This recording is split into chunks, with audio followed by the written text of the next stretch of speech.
Senior Congress రాజకీయ నాయకులు మాజీ మంత్రి మోత్కుపల్లి నరసింహులు ఆయన అకస్మాత్తుగా అస్వస్థతకు గురయ్యారు. ఈరోజు ఉదయం ఆల్ ఆఫ్ సడన్గా ఆయన బీపీ లెవెల్స్ పడిపోవడం, అట్లాగే షుగర్ లెవెల్స్ కూడా బ్యాలెన్స్ తప్పిపోవడంతో ఆయన ఒక్కసారిగా అపస్మారక స్థితిలోకి వెళ్ళిపోయారు. ఇది గమనించిన కుటుంబ సభ్యులు వెంటనే ఆయన్ని బేగంపేటలోని ఒక ప్రైవేట్ ఆసుపత్రికి తరలించారు.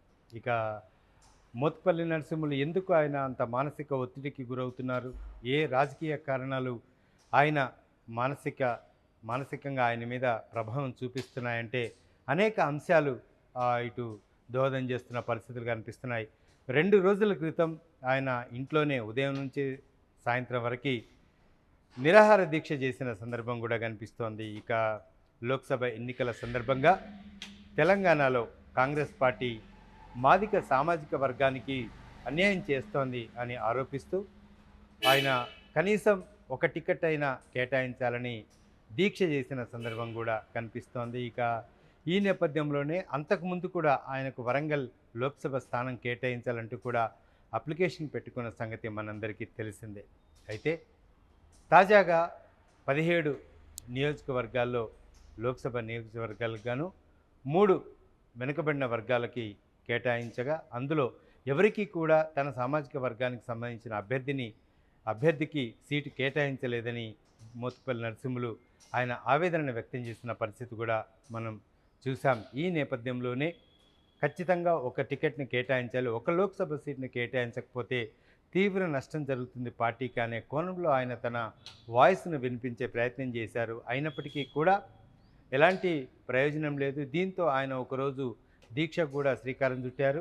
దీక్ష ప్రభావం తన మీద పనిచేసిందా, లేకపోతే ఇంకా ఏదైనా రాజకీయ ఒత్తిడి తన మీద పనిచేసిందా కానీ షుగర్ లెవెల్స్ అకస్మాత్తుగా పడిపోవడం, బీపీ పడిపోవడం, దీంతో ఆయన అపస్మారక స్థితిలోకి వెళ్ళిపోవడంతో ఆయన ఒక ప్రైవేట్ ఆసుపత్రిలో చికిత్స పొందుతున్న పరిస్థితి కూడా కనిపిస్తోంది. ఇక ఇదే అంశం పట్ల రాజకీయ నాయకులు ఏ విధంగా స్పందిస్తారు, ప్రధానంగా ఆయన సొంత పార్టీ కాంగ్రెస్ పార్టీ నేతలు ఎవరైనా స్పందిస్తారు? ఇప్పటివరకైతే ఎవరు స్పందించలేదు. కానీ సాయంత్రంలోపు ఎవరైనా స్పందిస్తారా? ఆయనకు అత్యవసర చికిత్స అందిస్తున్న పరిస్థితి అయితే కనిపిస్తోంది.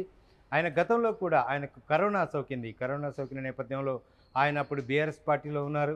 ఇటు కేసీఆర్ ఆయన దగ్గరుండి ఇటు ఆయనకు చికిత్స చేయించిన సందర్భం కూడా మనందరికీ తెలిసిందే.